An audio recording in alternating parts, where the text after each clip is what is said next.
Welcome back to another episode of the Surfside Recovery Podcast. First and foremost, I want to thank my cousin Katrina in Brooklyn for sending me this very cool shirt. Upon entering Casa de Koch today, Ian said he actually liked this one. I told him it was a 10 before he even walked in the house. So I'm happy about that. Yeah, that one's good. It was great. It's solid, right? Mm-hmm. I was at TJ Maxx, I think it was last night or the day before, and I could have easily dropped $250 to $300 on different shirts like this. Shirts. They had a whole bunch of ones with like pineapples on them. I went in there for a single purpose to get some workout clothes, and I tried not to stay away from that. But the problem is I went with Goldman, and Goldman loves to shop. He does. Loves to shop. So do I too. I do like buying new, like nice stuff. He loves to shop too. So the two of us together in the store, fortunately we didn't go over what we went in there to go for, but it very easily could have gotten like way out of control. Yeah, I think it's a good shirt.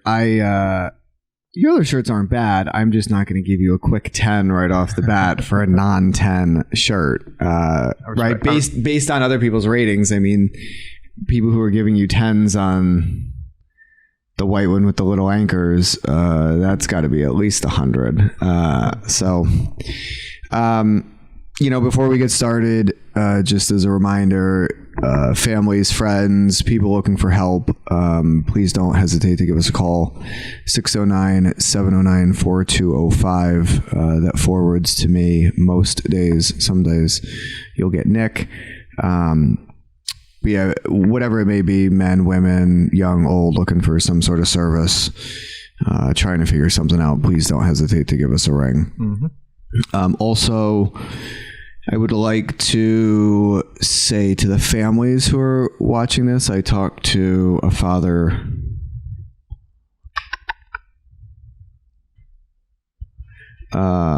maybe 2 or 3 days ago. At this point, by the time he sees it, it'll be a while. Mm-hmm. Was super happy with the podcast.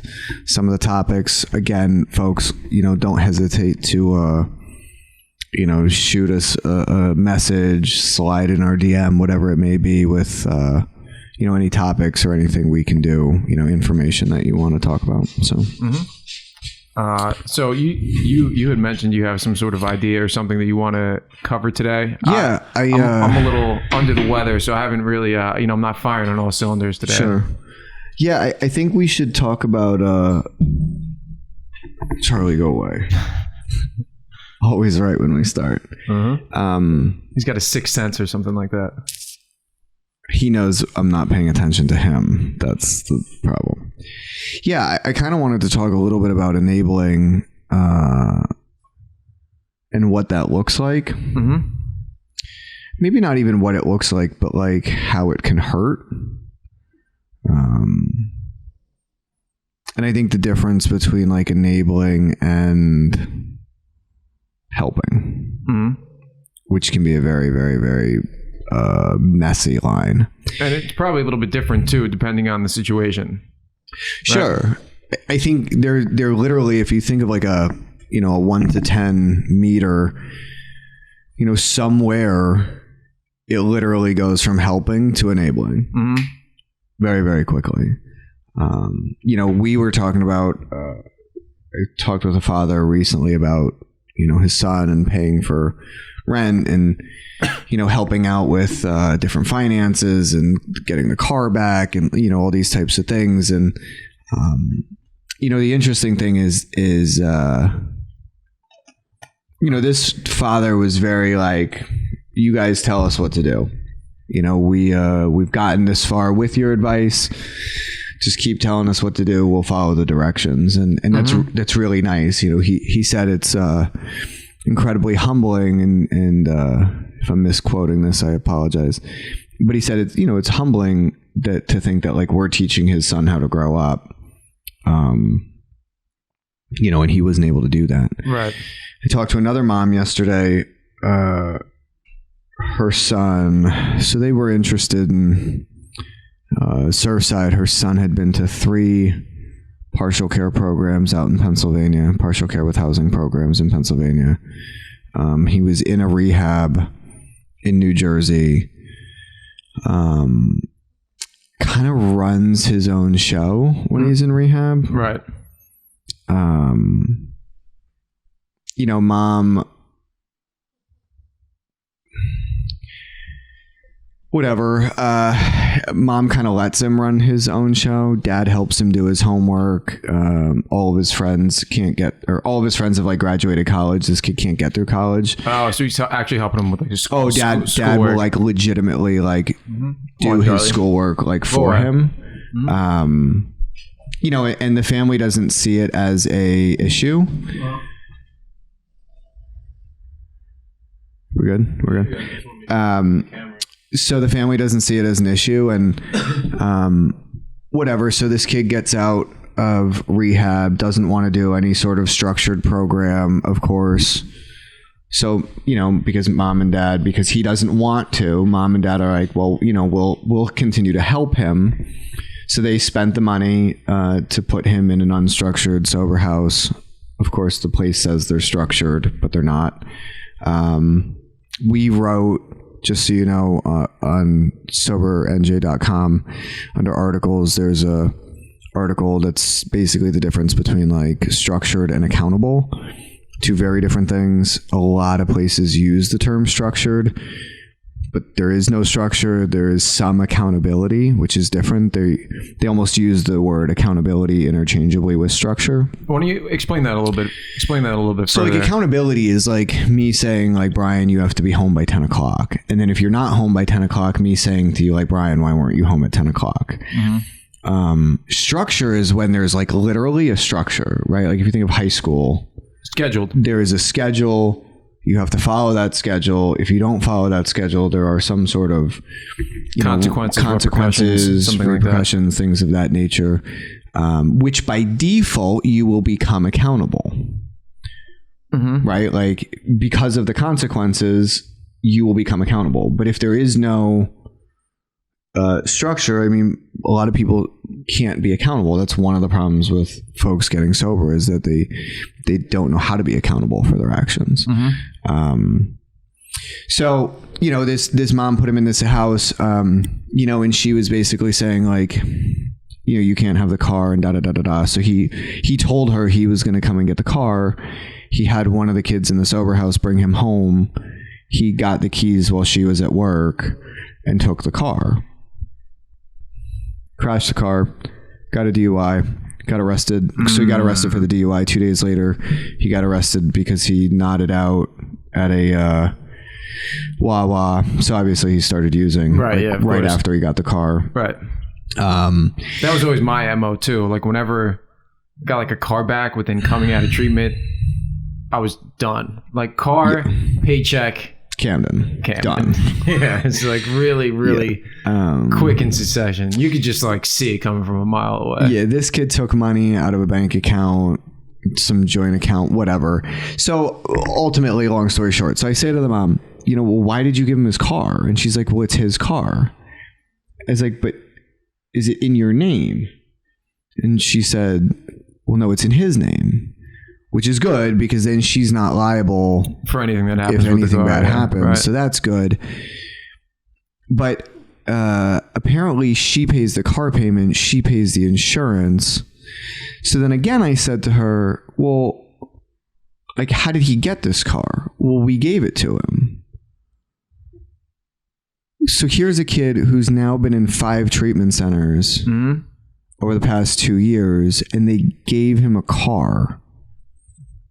Yeah, I've had a car or two in my name, but I never had the title. My dad would always keep the title and said, "I'll write up a bill of sale if I have to." Yeah, and I mean, the problem with the family keeping the title is that now they're liable.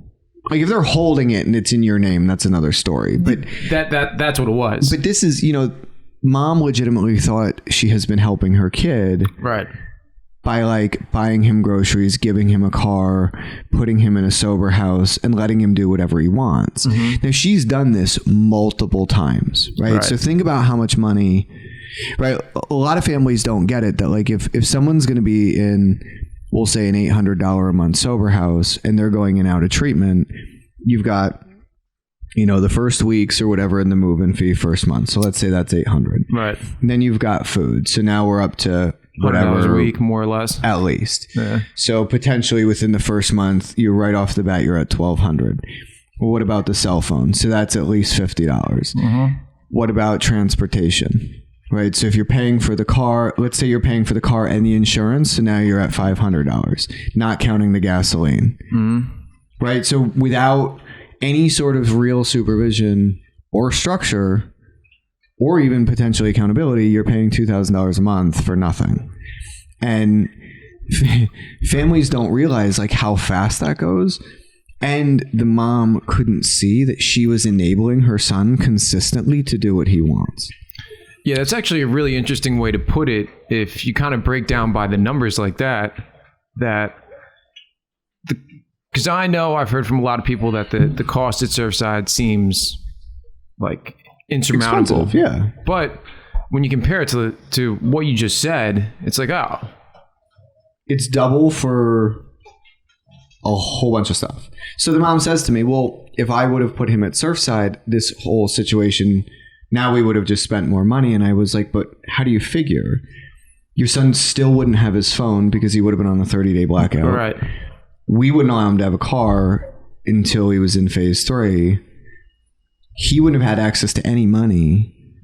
So the truth is maybe he would have like thrown a temper tantrum and walked out. Sure. Right. That's happened. Yeah. Definitely could happen. But in the big picture, he probably wouldn't have 2 new charges and wouldn't have crashed a car.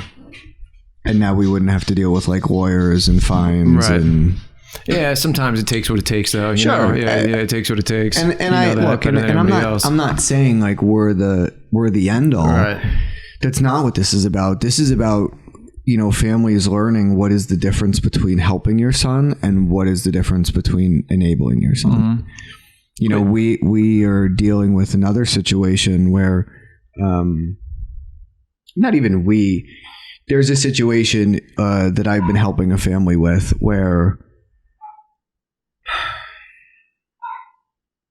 to make a long story short, mom is saying, I don't want, it's kind of hard to explain. Basically, mom is saying, like, I don't want these circumstances to happen, mm-hmm. but I don't want these other circumstances to happen either. Okay. Right. She's saying, like, I don't want, I can't, it's too hard to explain without like really putting people's business out there. Got it. Yeah. So let's not do that. Yeah. I know it was really hard. Like my mom got a lot of solace going to Narnan with that, like helping versus enabling. And she could like draw that line like really well. My dad, on the other hand, couldn't really, like as a protector trying to care for the family, he wanted to do whatever he could to kind of like fix the issue. Mm-hmm. But that being said, my father was the last person to cut me off completely. And I don't really even want to say cut me off completely because that he just like kind of stopped talking to me. And then 2 weeks later, I was in treatment. And he was the one who helped me get back into treatment. And then, 3 weeks after that, I was at Surfside. So it wasn't until that happened, that's when I got sober. There was a young man, I think back in April, was dying to get out of rehab and told the rehab everything that they wanted to hear. We picked him up from rehab. Miranda picked him up. Mm-hmm. And go away. Go away. He's talking to the dog, not to me. Or how do you know? How are you? Go away. So Dan picked him up, and literally halfway back to the house, the kid's like, you got to let me out. Like, I'm not doing this. So Dan tried to talk to him. He wasn't hearing it.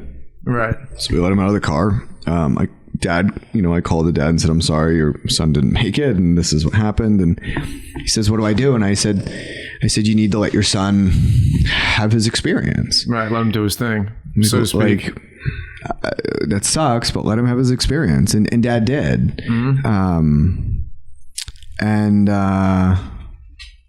I want to have Matt H on the show. When we have the new office, we're going to start having guests. Okay, cool. Yeah, I think that's something we need to do. I want to have Matt H talk about living in his car.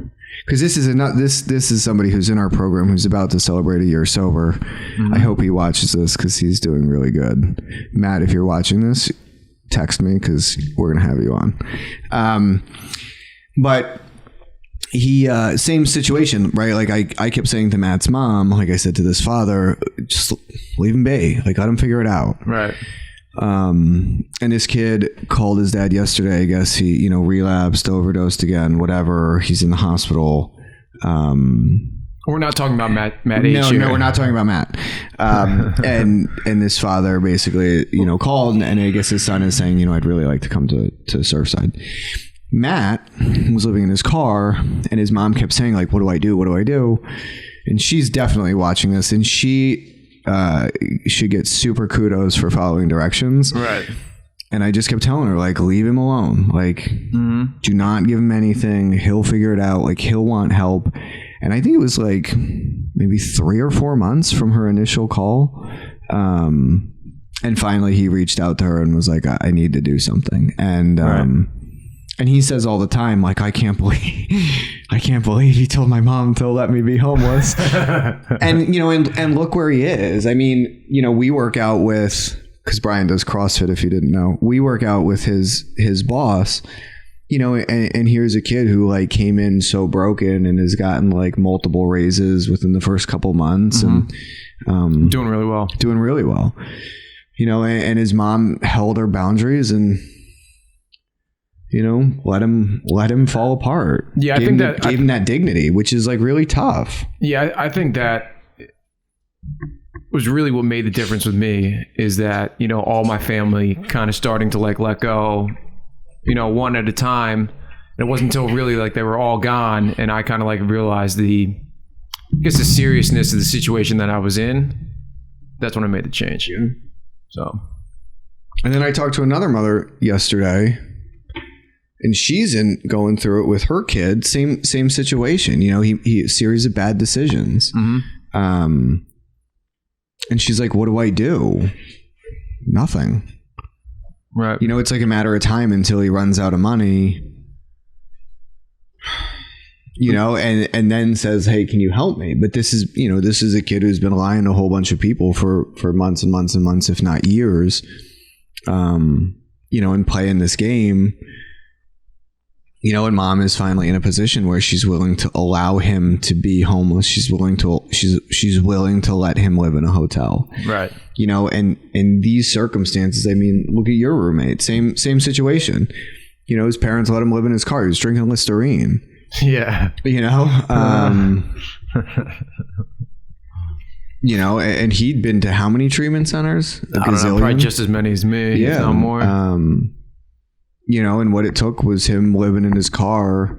I mean, talk about a miserable existence, like living in your car, drinking Listerine, like can't even afford like actual booze. I was actually talking to him the other day that his like liver is like finally back, like working properly. Like his liver was like really he was a wreck. Yeah, he was bad. I guess I didn't realize it or just didn't think about it for a while, about how he was pretty mangled when he came into the house. Yeah, he was miserable too. Miserable. And my experience was, I didn't go to treatment, but my parents little by slow cut me off. And I said this story the other day, and I'm sure if I tell it wrong, if my mother remembers, she'll be quick to let me know, but because she is always right. But I won't admit that publicly, so you're gonna have to delete that part out. Okay. She basically, they little by slow cut me off as the years went on. You're paying for your own car, you're paying for your insurance. That's what happened to me too. Little by slow. And the last piece was they were giving me $500 a month for my rent in Vermont. Right. And I think the way the story goes was my parents came up for a trip to visit. My dad and my mom came to the house. It was disgusting as always. They took me to Costco, spent a bunch of money on like cleaning supplies and food. Right.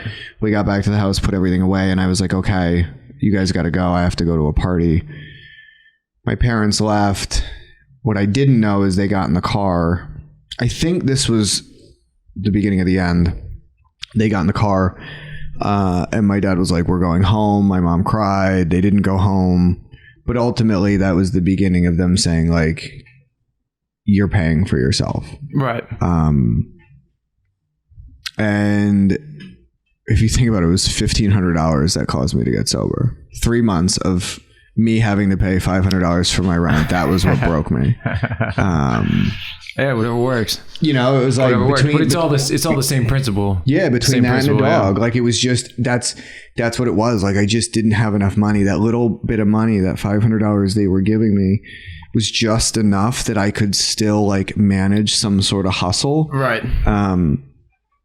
And without it, like, I couldn't, between working and this dog that I had and trying to pay bills, it just, I was able to quickly see how unmanageable my life was. Huh. You know, and got sober pretty much since. That's pretty interesting. Yeah, it takes different forms, but in essence, it's the same thing. You know, just cut them off, no matter what that looks like. Just cutting people off usually can be a good motivating factor to want to get sober. And it's like some of the guys who've come to Surfside. It's like, look, this is what you're doing. Mm-hmm. You don't have any other options. If you want to walk, but we're not going to help you. I mean, really. I mean, think of some of those guys and how many of them have gotten sober. Mm-hmm. You know, this was the option. You're going to make this option work, or...